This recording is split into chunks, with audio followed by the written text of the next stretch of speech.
Hello, welcome to Innovate Finance's 2020 virtual conference.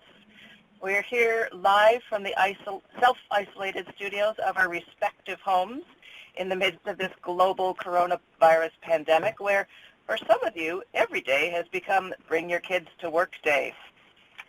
My name is Kristy Duncan. I'm CEO of Women in Payments. I'm based in Toronto, and I have four fabulous guests today who will share their insights to the topic of the future of money. Why don't we start with a quick introduction from each of our guests? Do you want to start us off, Pinar? Of course. Thank you very much, Kristy. Can you hear me well? Yes. Beautiful. I'm Pinar Ozcan, and I'm a professor of entrepreneurship and innovation at the Said Business School, University of Oxford. And together with my colleagues, Professor Zakariadis and Dr. Lynchko, we've been looking at the changes in the financial markets, starting with open banking and PSD2. So, doing this research since 2016, looking at how more and more fintech firms are coming into markets in the UK and EU, and how this is changing the competitive landscape. In a nutshell, we see that there are a lot of innovations coming in, and at first banks have been on the defensive side trying to protect their existing products and services, but more and more we see that they are starting to collaborate with fintechs and bringing more and more innovations to the market.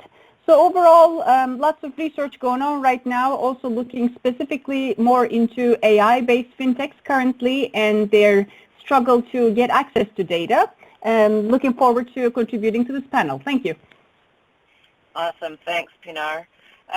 Julian, Sawyer from Gemini, do you want to give us a quick intro and tell us your interest in the future of money? Yes, of course. Thank you. So my name is Julian Sawyer. I'm Managing Director for Europe for Gemini, which is the crypto exchange that was founded by Cameron and Tyler Winklevoss in 2014. I joined in December, so I'm relatively new to the world of crypto. But prior to that, I was a co-founder and chief operating officer at Starling Bank. So I have been in the disruptor space and the challenger space in financial services, and particularly in payments world, and now moved over into the crypto. So hopefully today I'll be able to spend a little bit of time working between the fiat and the crypto worlds for us. Awesome. We have Marcus Treacher from Ripple, who will have an interesting perspective on money. Do you want to give us an intro to yourself, Marcus? Yes, certainly. So I'm part of the leadership team at Ripple, and we are a blockchain-based, digital asset-based organization which is working to develop a new model for global payments. So we're looking at creating an internet of value for the banks we work with around the world.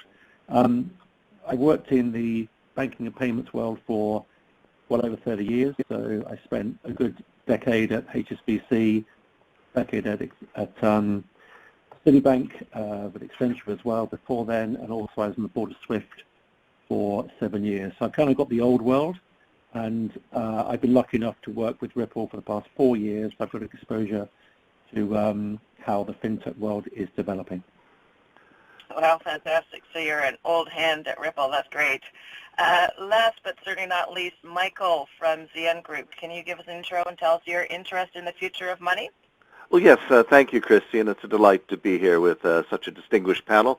Michael Mainelli, I'm the executive chairman of ZN Group. We founded ZN 25 years ago now to bring together finance and technology. I'm coming at new payments not as somebody providing them, but as somebody who studies them. We've been quite active in the area of blockchain, smart ledgers, really since we built our first one back 25 years ago, no less. And I've been an interested and keen observer.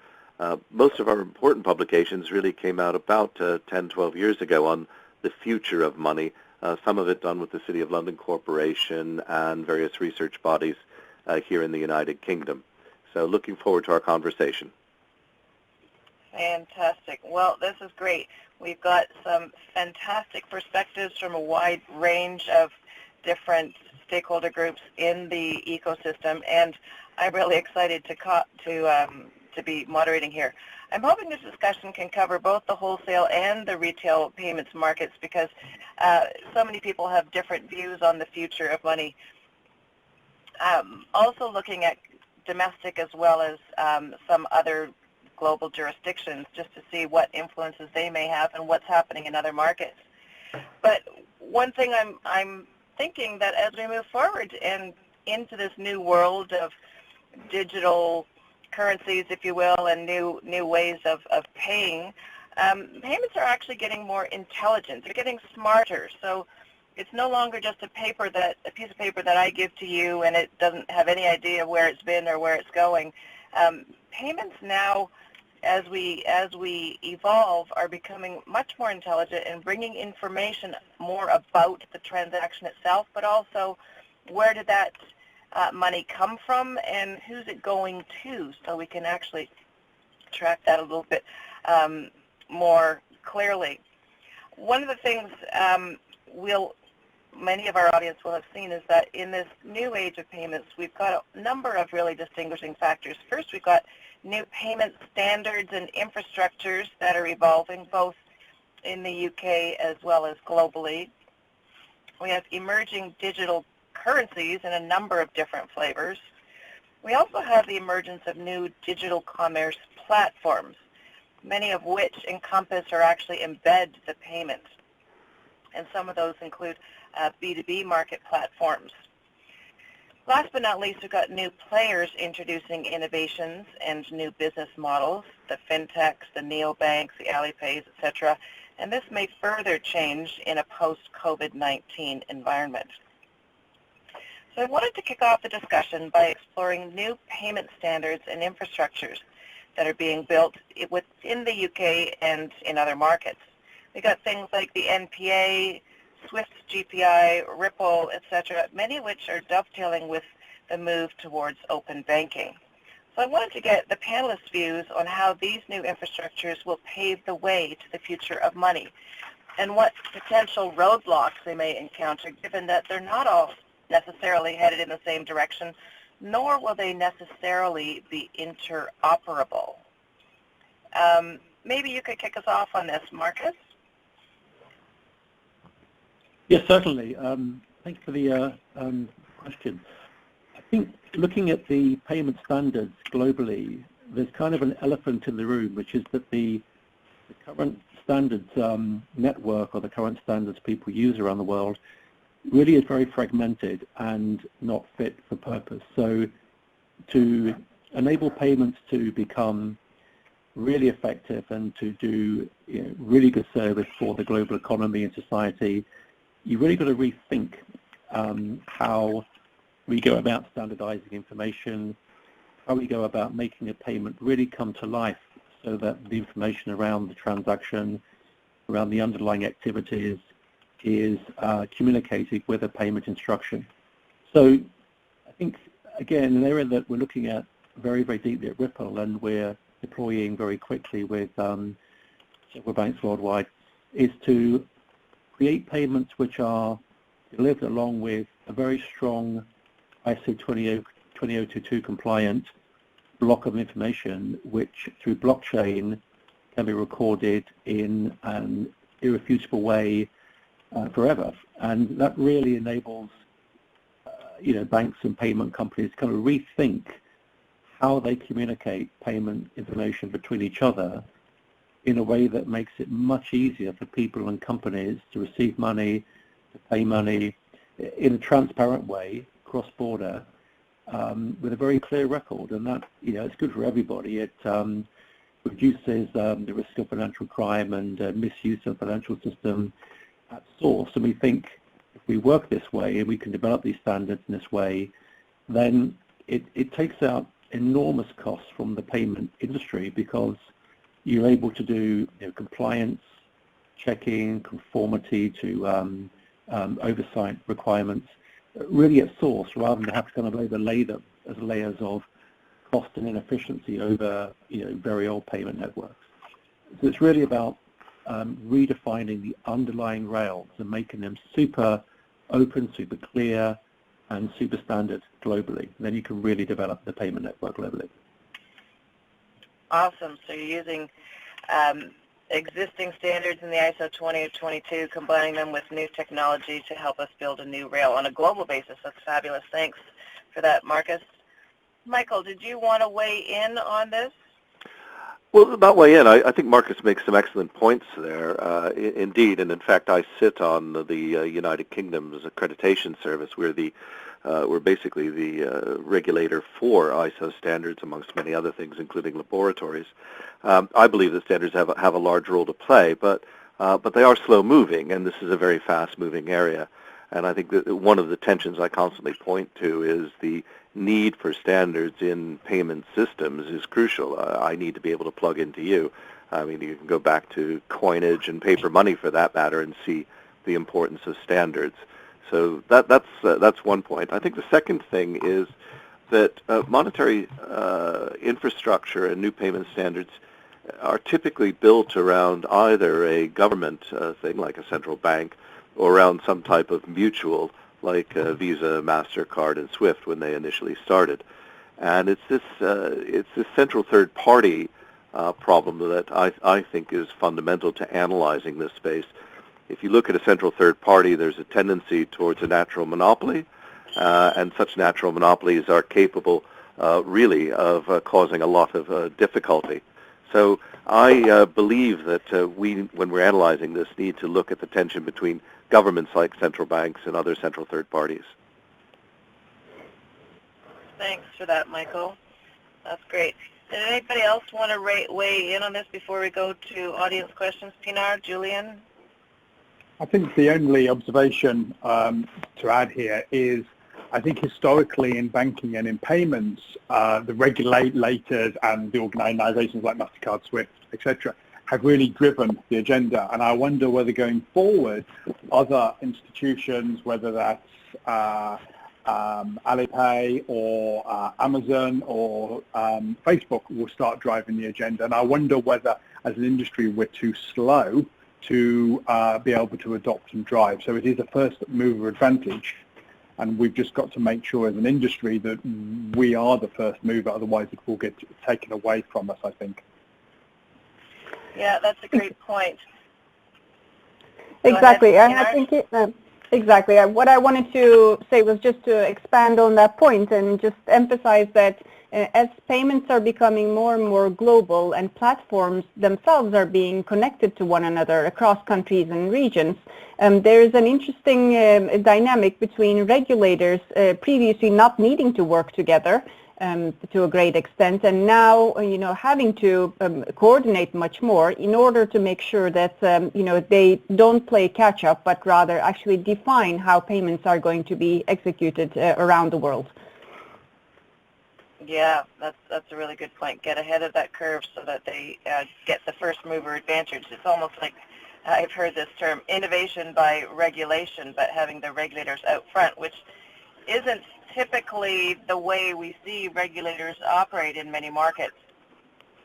I'm going to invite questions from the audience. We've got a couple coming in here. I do ask that the audience keep their questions concise so that we can actually digest them as we try to answer them. The first one that's come in is really interesting. In the UK, NPSO, Pay.UK are rethinking rebuilding retail payments. The question is, who is supervising and regulating the wholesale payments infrastructure within the UK beyond the banks? Does anybody want to answer that? I can just give you a bit of perspective. It's the Bank of England that is doing that at the moment. So while Pay.UK owns check and credit clearing, faster payments and BACS, the Bank of England acquired CHAPS and is also doing an RTGS replacement program. So the wholesale side is run by the Bank of England rather than as a quasi-private sector company, not-for-profit like Pay.UK. That's very helpful. Thank you so much for that. I've got a question coming in here from my friend in Africa saying, Hypipo recently released a report about the impact of digital financial services on COVID-19, saying digital financial services users saved US 60 million in 30 days. The question to the panel is do you think digital financial services can serve a better humanitarian role going forward? I can take that one if that's okay, Marcus? Sure.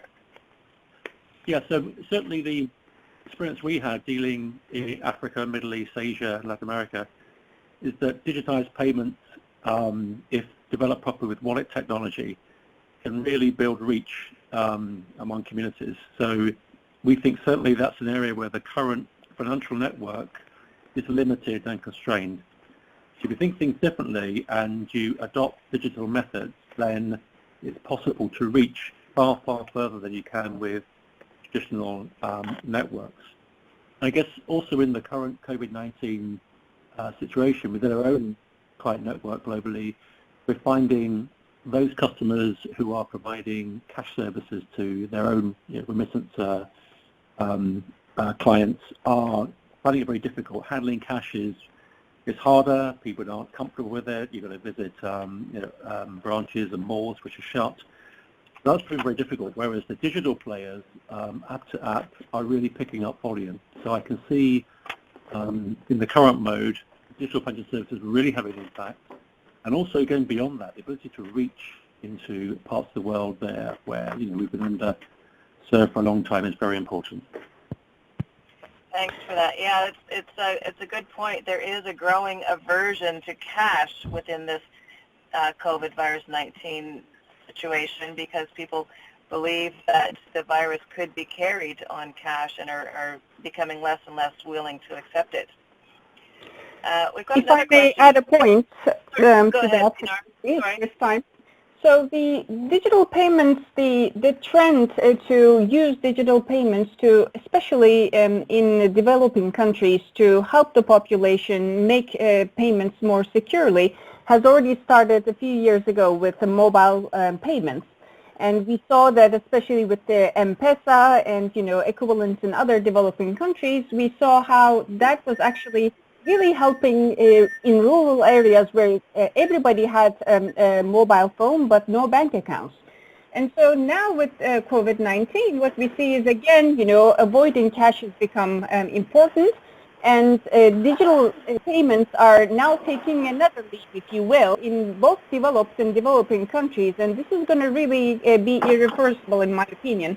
The other effect, of course, is that as we, get into this situation of COVID-19, we're much more willing to share data, and that data is going to strengthen the position of digital platforms. But I think we're going to talk about that a little later. Yes, exactly. Thanks for that, Pinar. Good points. Another COVID-19 question from the audience. Do you believe COVID-19 will have an impact on digital assets? Marcus, did you want to take a crack at that? Yes, certainly. The answer is yes. So with Ripple, we use the asset XRP to deliver liquidity to emerging market jurisdictions. For example, flows between USA into Mexico, we use XRP to deliver that liquidity. And what we found in the past month is that the willingness or the desire to switch to digital assets to deliver liquidity rather than trading fiat currency has really picked up, and that's because senders are really uncomfortable, much more uncomfortable now, holding reserves and holding assets in emerging market currencies. I think one outcome of this crisis, is a greater willingness to use digital assets as a way to deliver value on point when required into a target country, in Mexico or Philippines, for example, rather than have to buy and hold Philippine pesos, Mexican pesos, overnight, over the weekend. The Brazilian real is another currency where there's been enormous fluctuation against the dollar. And again, it just makes it difficult for payment providers and banks to manage placing reserves in those countries, and digital assets are ideal for delivering that value on point when required. So you're holding less cross-border, and therefore you're taking less exposure. So that's a very good question. That plays into exactly what we're seeing at the moment. Could I add something there, please? I just want to I agree with what Marcus has said. If we take a step back from the immediacy of what we're seeing, I think there's two interesting trends. Whenever there is a crisis or a war or anything like that, then technology tends to accelerate in its delivery. Okay, so I think we've got that scenario is going to happen, and we've seen that in all kinds of areas just in healthcare in the last few weeks alone. The other bit is, what does this mean for consumers? Do they want to have more control over their money? Are they more concerned about the future and more worried about the future? And I think the answer to that is going to be a big yes. So what does that mean that people are going to start thinking about money differently? The generations of the millennials, etc., are kind of renowned not to save money. The baby boomers might not have saved enough, etc. So I think there's going to be a shift in what you mean by money and what it means to you. And I think also that technology is going to fundamentally accelerate across a whole range of things over the next few months and years, of which therefore a digital asset and blockchain technology is riding that wave. So I think there's two things that are really going to happen: empowering the individual to manage their own money and the value of money, as well as technology. And I think that becomes really interesting at a macro level. Well, thanks for that, Julian. That's great. I'm going to go on to one more question here, and then we'll move on to the next section. I want to ask the impact. Somebody from the audience is asking, but what will be the impact of COVID-19 on Visa and MasterCard now that POS sales and cross-border travel is hit significantly? I think this is kind of two pieces. One is how they're reacting, but the other is how the market is changing. Does anybody want to talk about that? Thanks, Mark. So I can give a quick view. Again, what we're seeing certainly in Southeast Asia and in the Middle East is a shift towards QR code payments. And this is basically you wave your phone, the QR code then communicates with the device in the shop, and the payment is effective without the card network. And we're doing work now to link that to cross-border. So I know people aren't traveling right now, but beyond the current lockdowns, people will travel, and then you have methods emerging whereby you can pay for goods and services in person, or indeed through e-commerce sites or any other method, without needing the physical card. And I think once you're into that space, then a lot of that card infrastructure starts to become less essential. This whole layering of the card networks, which goes back to initially weakness in cross-border payment models and domestic payment models, really starts to erode. So I think watch out for QR codes being adopted more aggressively, I think certainly in the next 12 months. And also, I think you should watch out for tendency to facilitate remote buying, remote purchasing, which again kind of undermines the value point of carrying the card and using the card network. Yeah, certainly. I believe Alipay is based on the QR code. Do you see, Michael, Visa, MasterCard starting to adopt QR code as a form factor for contactless payments? Well, personally, I'm surprised it's taken this long for them to start thinking about it. I mean, the example of Alipay has been a very strong one, and so I've been surprised at the reticence in taking it up. So yes, I expect it to happen at some point soon. I mean, it's very interesting that to me, both Visa and MasterCard are probably in a stronger position, I think, than people give them credit for. There's been a huge shift in the way in which payments will be conducted in things like international travel, but there's equally a huge rise in home deliveries. And so I'm sort of fairly bullish on both of them, and given their dominant positions as central third parties to which I alluded earlier, I can see them continuing for a very, very long time, despite digital disruptions.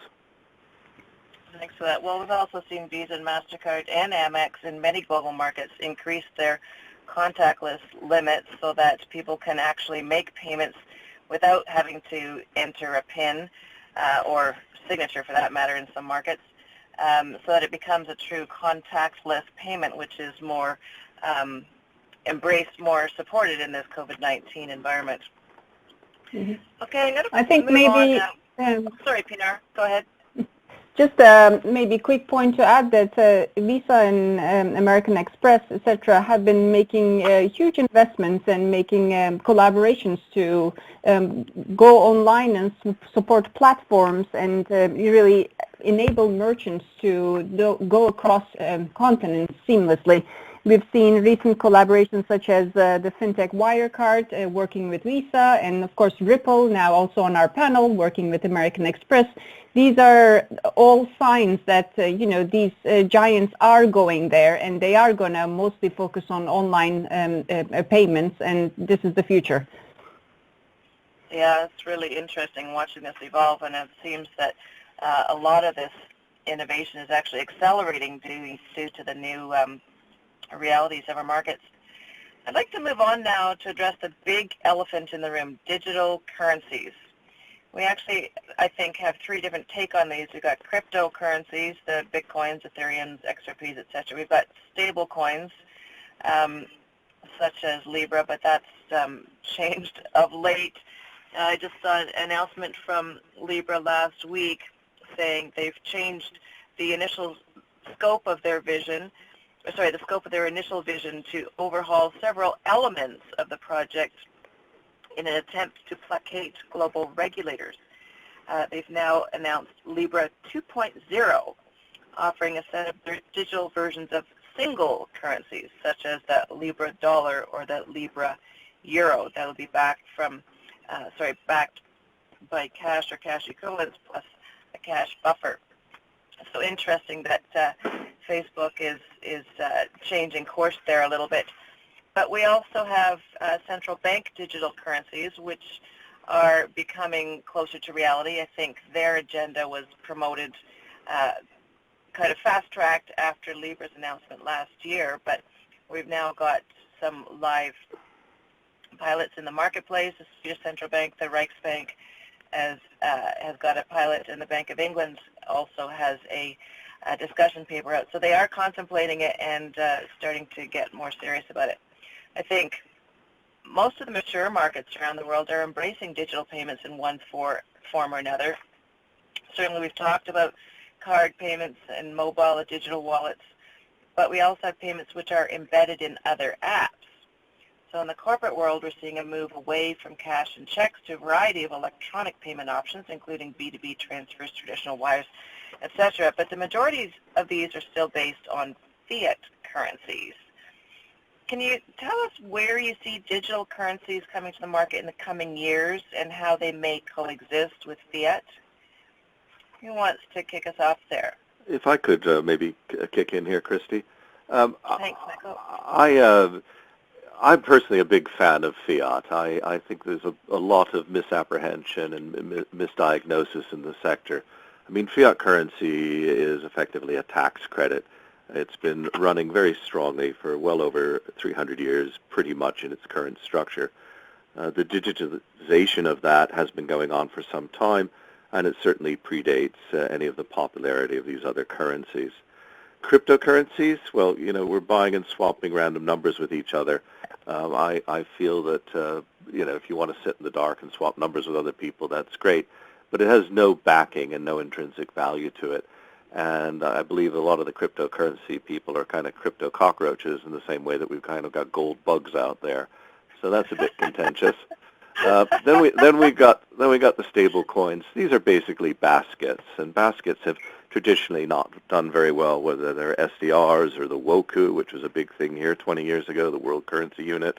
So there's lots of attempts at baskets, and I think, if anything, COVID has really put paid to most of these. Governments wouldn't be able to do what they're currently doing around the world, several percentage points of GDP, supporting their economies if they were sitting within either a crypto or a stable coin type environment. So I don't think governments have got any interest in it.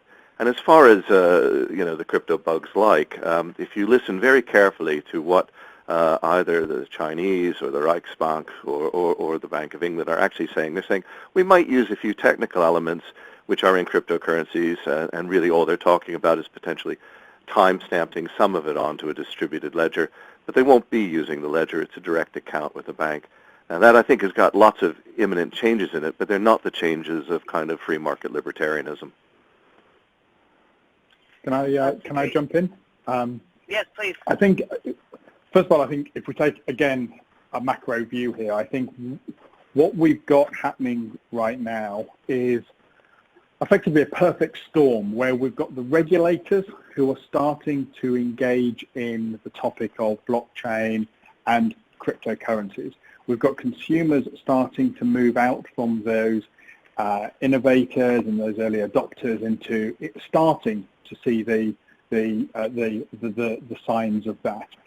And you've got institutions that are using this technology.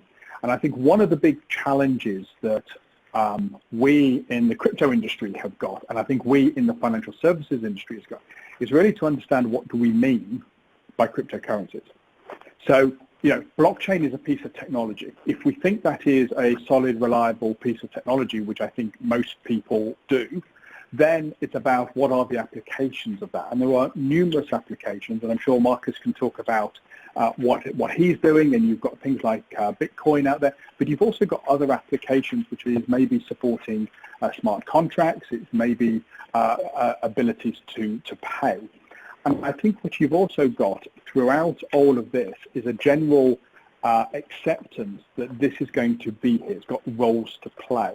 Now, if I wanted to be the cynic, I think it's we as an industry have got to make sure that the roles have valid use cases. They actually solve real-world problems. And whether that is cross-border, whether that's remittance processing, whether that is B2B payments, that is what we as an industry have got to work on, is to solve real-world problems. I don't necessarily see it's a replacement of one-to-one. I think it is adding into the pie chart another wedge that we and I and Gemini fundamentally believe is going to grow. It is not a replacement. And I think, I guess if you look at something like a stable coin, when those are backed by fiat, it enables you to have all the advantages of blockchain and the technology and the speed and efficiency of those payments in a different way. So I think what we've got is a load of fantastic technologies where we have got some really good solid use cases today, and there will be a load more use cases in the future which will make this area super, super interesting. If we just think it's going to replace Visa and MasterCard or faster payments or SEPA, then I think you're completely wrong. I think it's an addition, and it's about solving real-world problems. So if we look 2-3 years' time, it's all going to be around the customer and the particular use cases that are out there, I think, for digital currencies. Well, that's a great perspective, Julian. Thanks for that. Anybody else want to weigh in here? Yes, Marcus. Julian, you described our world perfectly. That's pretty much what we're doing. Just to kind of build on Julian's point, we've always taken the view that it is the application of the technology that really matters. And with blockchain and with digital assets, it really is a case of horses for courses. And they're not all the same. The technology has been developed and is being developed in a fine-tuned way for different purposes. So, we've used blockchain at Ripple for the cross-border payment problem. We've created an internet model so we can move value immediately using the cryptographic element of blockchain. And then with XRP, and to Michael's point, we use XRP as a method of exchanging cross-border very quickly. So the transactions that run over Ripple start in good old-fashioned dollars or sterling or yen, and end in good old-fashioned pesos or lira or yen. There's fiat at either end. So we have, just as Julian pointed out, we've targeted a pain point, which is the handling of liquidity globally, and XRP has been fine-tuned for that problem only, which is very different to how Bitcoin works and different to Libra thinking and et cetera, et cetera. And I think you're looking at blockchain, you're looking at digital assets, it's really important to kind of get below the surface and kind of get a feel for what these assets are being designed and used for. And that's you figure out the value that is either being delivered or not. the view we have is that fiat will be around forever. I mean, it's a fundamental element of the nation states. It has great strength, as Michael was articulating, and I still think that the tech that we and many other firms are developing will complement that, makes it stronger, rather than seeing it as an alternative to fiat as a store of value.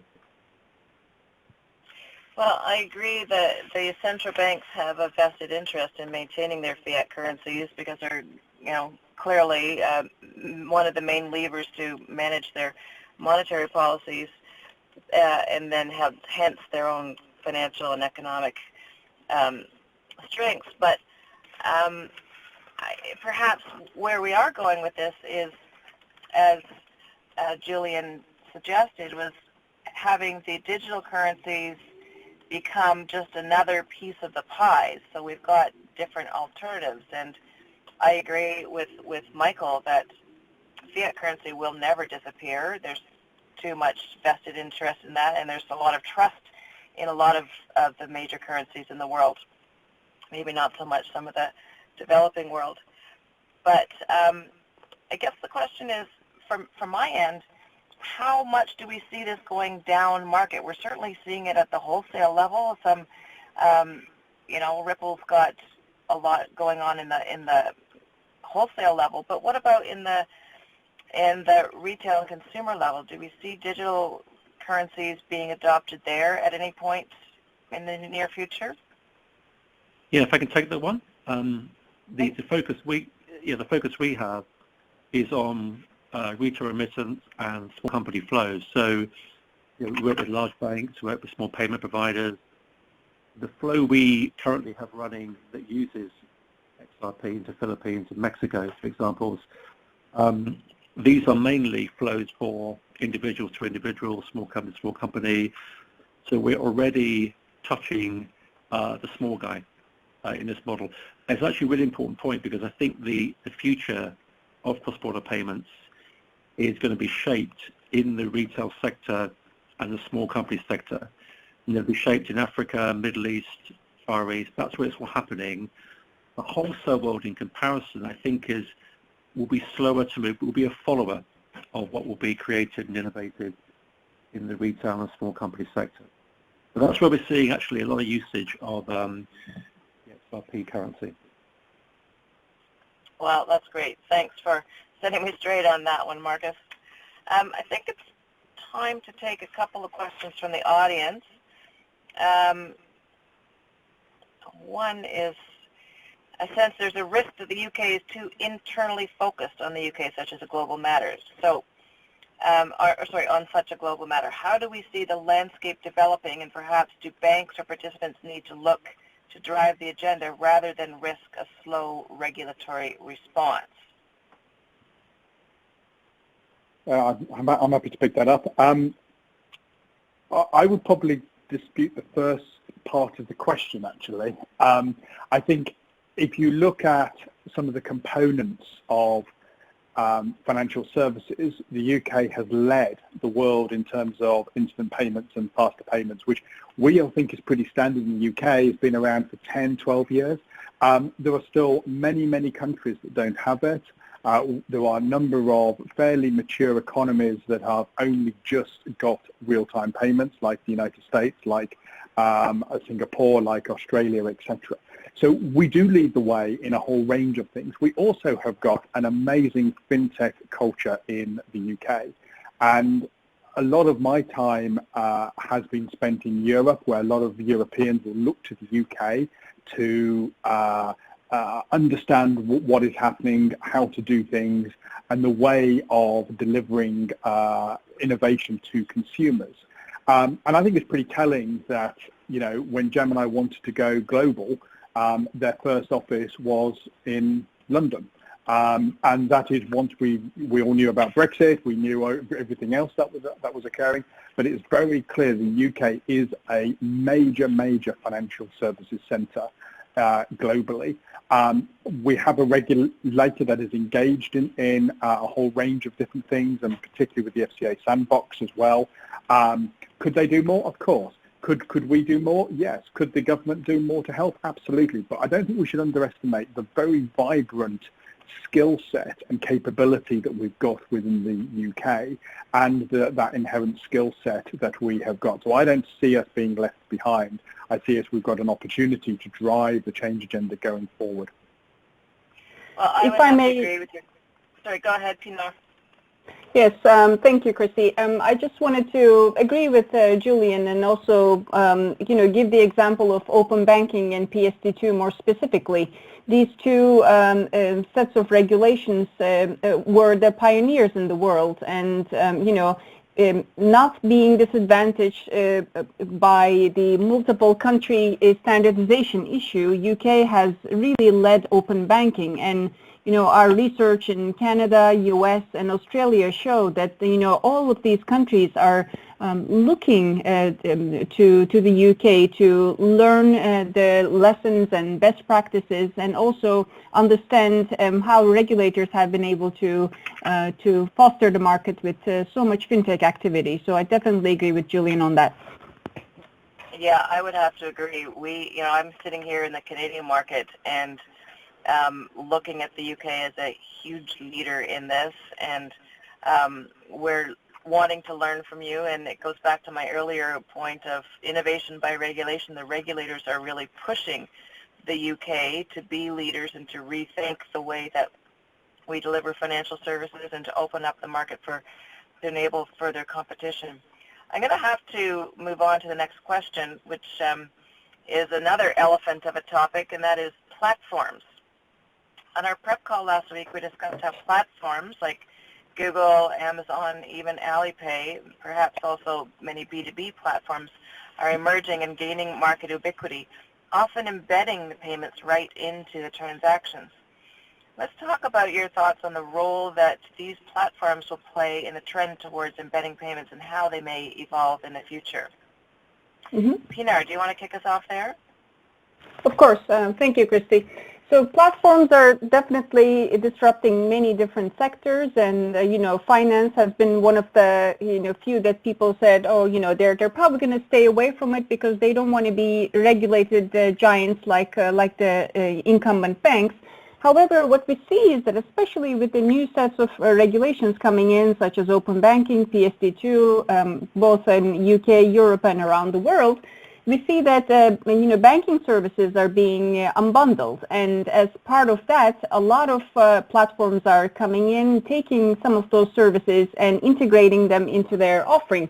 And the common point of entry typically for these big tech platforms is payments. So as we know, Apple Pay and Google Pay have been universal payment methods, and they emerge really out of a lack of ability of banks and telcos to agree on mobile payments as a collaboration. And so that's been going on for a while.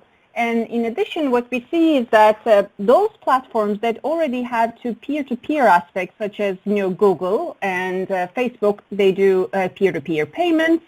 And Facebook here has an interesting advantage as WhatsApp is phone neutral. So, in unbanked populations, this peer-to-peer payments is going to be possibly huge. And what we see is that as these platforms start with payments and integrate payment services more and more into not just like Amazon into their retail platforms, but also into their database, as Kristy said at the beginning, the data that is being generated is richer, and there's just much more data at this point, which means that this is strengthening these platforms and making them able to use AI and also to strengthen their retail offering much more in the future. So in a sense, we see that platforms are going strong in finance as well. Well, that's great insights there, Pinar. Did anybody else want to weigh in on this? Well, I tend to think that Pinar kind of hit it on the head, but I might expand on it in a slight way. We talked about the retail-wholesale distinction, and we spend a lot of time on platforms and payments, but I think there's also platforms and investment.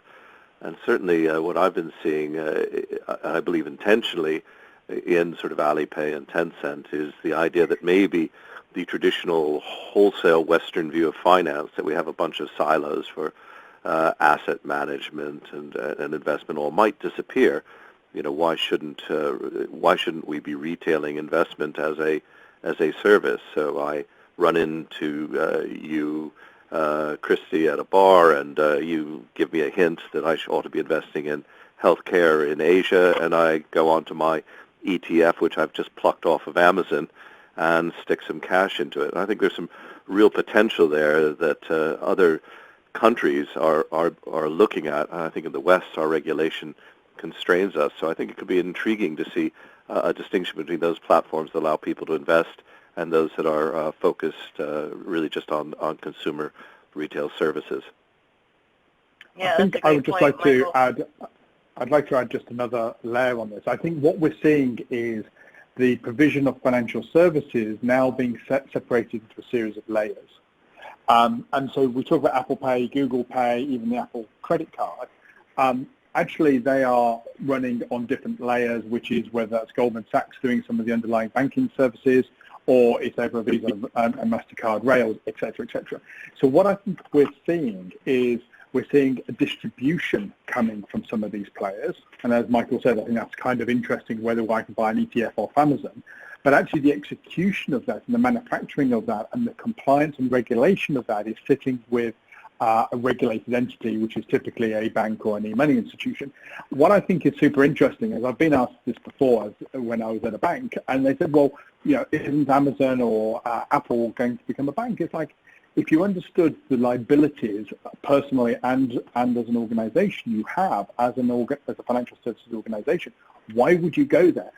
And therefore what you're seeing, I think, is you have payments as a service and you have banking as a service, which is the provision through technology and APIs that provide the regulatory component and distribution being owned, and I'm using that word very carefully, but owned by some of these organizations that have got true global distribution rights. So I think what we've got is a different perspective that consumers and small businesses will be seeing a different distribution, but all of them will be powered by a regulated entity and the payment infrastructure. Interesting, Julian. Thanks for those insights. Yeah, I think we're seeing, like, if you look at Alipay, I had dinner with the woman who was launching Alipay in Canada a couple of years ago, and I made the very big faux pas of calling Alipay a payments app, and she said, no. Alipay is a super lifestyle app. And you really see that when they are starting to incorporate so many different aspects into their platform, and it's become this whole lifestyle platform that layers many different aspects onto it. Kristy, yeah, please. Just a quick comment on that. There's one element that we mustn't lose sight of, which is the need for interoperability. So there will never be a platform big enough to cover the world. And in fact, the way things are moving geopolitically, the world in the future will be, the GDP will be much more spread around more evenly. So you'll probably end up with several thousand platforms developing and being used for different services and different groups of people. And in that world, it's really important not to lose sight of the need for open standards and interconnectivity between those platforms.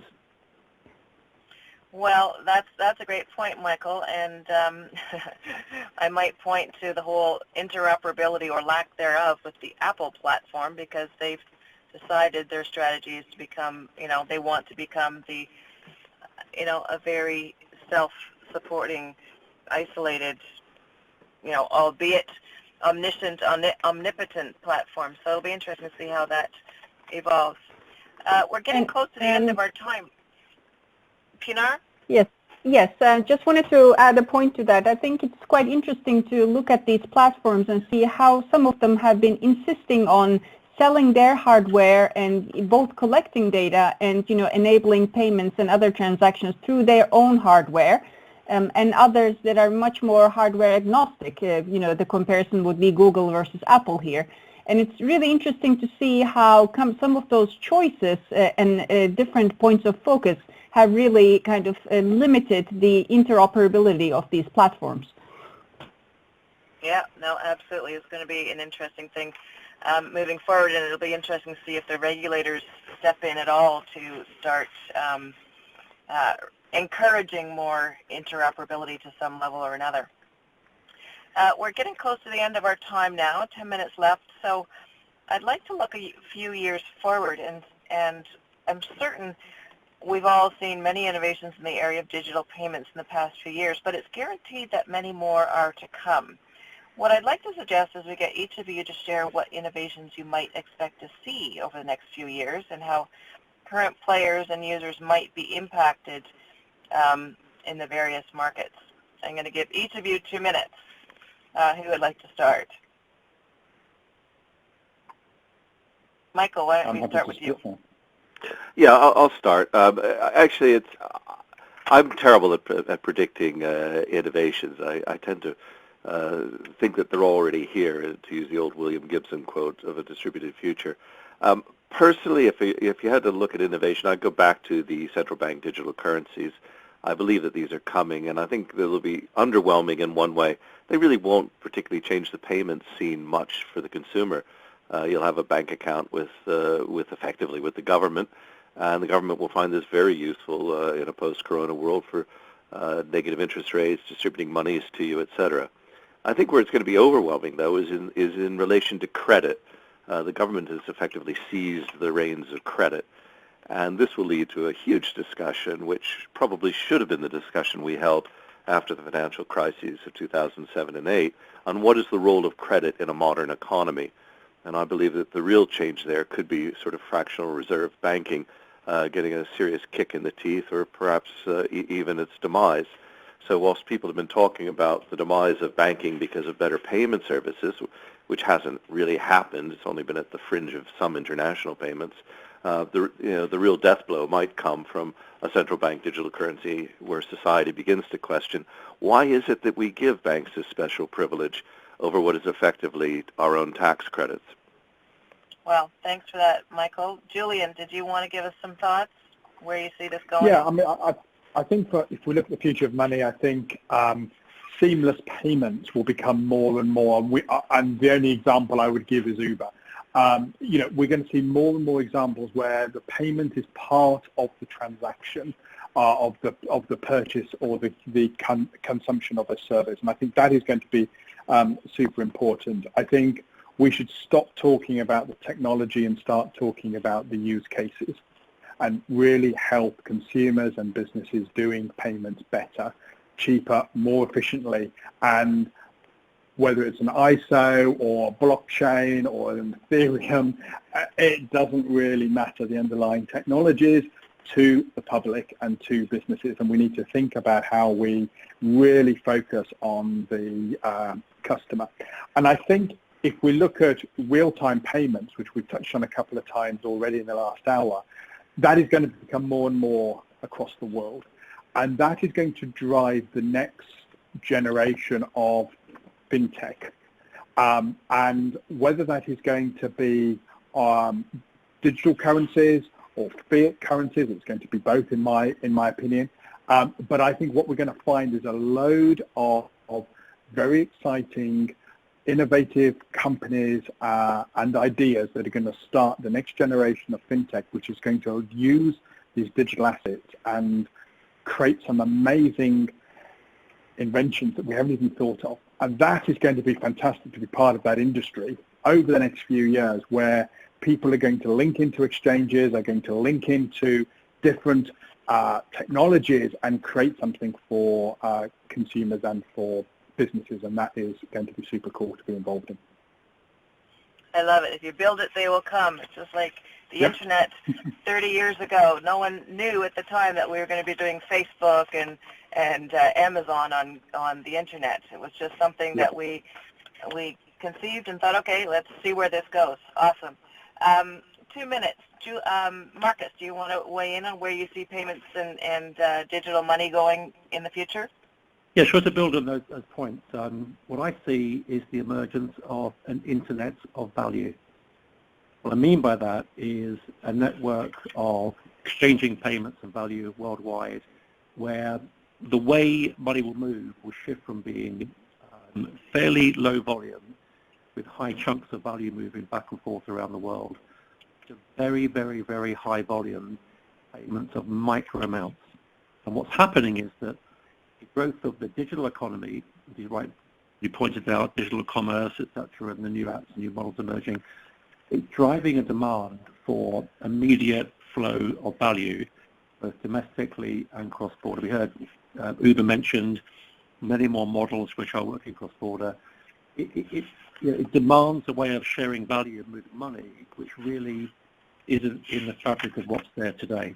So I think a big shift towards an internet of value, which is much more in tune with how the world is working and will work in future. And with that, I think a whole rethink in how we consider liquidity and how we consider funding payments around the world to make them far more efficient than they are today. Excellent. Thank you, Marcus. Running out of time, but we've got time. Pinar, please have the last word. Tell us where you see the future of money going. Thank you very much, Kristy. I will be very brief. I agree with the panelists that we're going to see much more seamless, integrated payments, and I believe that user convenience is going to be the what will drive the future. And we will see increased security in payments, much more integration, seamless payments in, as you say, in large volumes across the world. And also would like to point out the role of artificial intelligence in both, increasing security as well as, making payments smoother with new ways to pay, and also, payments and credits being integrated into the activity that we are doing. So we're not going to be dealing with payments and if we need credit separately, but it will all be as one part of user experience, like a life experience that we might have, like buying a house or buying something else, right?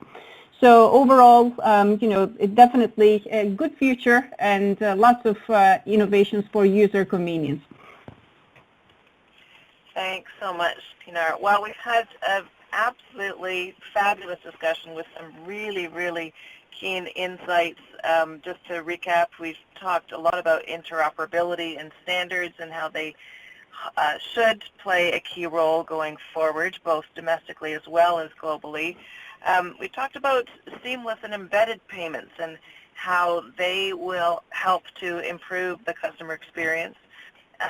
Certainly within the context of platforms, and platforms will also be interesting to see how they evolve, whether they're interoperable or not with other platforms, and how they interoperate with their users. Real-time payments driving fintech. Julian, I love your point on where we see the innovations coming there, and certainly the fintechs are keen to lead the way there. The digital currency is also a really interesting aspect that continues to evolve, both from the technology perspective as well as the regulatory and the central banks and independence. But I like also the point of the global internet of value and AI playing a big part of that. How do we continue to add value given the technology that we've got, but also in this new COVID-19 environment, how can we, improve our health, our humanitarian aspects, but also the delivery of services and products in new and exciting ways. So I'd like to thank each of the panelists, Pinar Ozcan from Said Business School, Michael Mainelli from Zien Group, I hope I got that right, yep. Julian Sawyer from Gemini, Marcus Treacher from Ripple. You've all had some fabulous inputs, and I also want to thank Innovate Finance for organizing and hosting this, and suggest that all of our listeners join us for some other great sessions during UK FinTech Week. They will be continuing over the next 10 days or so, and you can go to the Innovate Finance website to find out more and to sign up for those. They do require pre-registration, I believe. And I look forward to seeing all of you who are listening here somewhere virtually in the cloud soon. So thanks very much, everybody. been a great Thank you, session. Kristy. Thank you. Thank you. Thank you. Bye-bye. Thank you. Bye-bye.